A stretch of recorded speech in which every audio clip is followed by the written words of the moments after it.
पुण्याच्या हिंजवडी परिसरातील एका सोसायटीमध्ये माणुसकीला काळिमा फासणारी घटना घडलेली आहे. आयटी हब म्हणून प्रसिद्ध असलेल्या हिंजवडीतील एका अशुभ्र सोसायटीमध्ये 85 वर्षाच्या महिलेवर बलात्कार करण्यात आलेला आहे. बलात्कार करणारा आरोपी 23 वर्षाचा आहे. ही धक्कादायक बातमी सोमवारी दिनांक 25 सप्टेंबर सायंकाळी 6:30च्या सुमारास घडली. नेमकं काय झालं हे सविस्तर आपण जाणून घेऊया.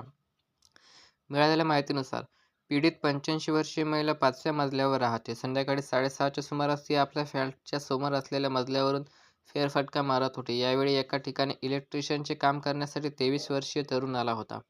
5व्या मजल्यावर आल्यानंतर वासनात आरोपीने महिला एकटीच फिरत असल्याचं पाहिलं आणि संधी साधली.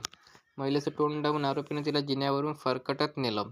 6व्या आणि 7व्या मजल्याच्या जिन्यातील मोकळ्या जागेत नेऊन आरोपीने पीडित महिलेवर बलात्कार केला. त्याचबरोबर जेव्हा तिने यासाठी प्रतिकार करत आरडाओरडा केला त्यावेळी आरोपीने तिला गळा दाबून मारहाणही केली. त्यानंतर आरोपीने तिथे पळ काढला. पीडित 85 वर्षीय महिलेने हा गुन्हास्पद प्रकार घरी जाऊन सांगितला. या प्रकरणात पीडितेच्या 57 वर्षीय मुलीने हिंजवडी पोलीस ठाण्यात फिर्याद दाखल केली. त्यानुसार आरोपी ओम जयचंद पुरी, वय 23 वर्ष, सध्या राहणार खात्रे वस्ती, मूळ राहणार धाराशिव, याला काही तासातच पोलिसांनी आरोपीला अटक केली. आरोपीला अटक करण्याच्या वेळी तो मद्यधुंद अवस्थेत आढळला. त्याने हे काम दारूच्या नशेत केल्याचे कबूल केले.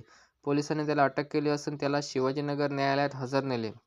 न्यायालयाने त्याला आता 5 दिवसांची पोलीस कोठडी सुनावलेली आहे.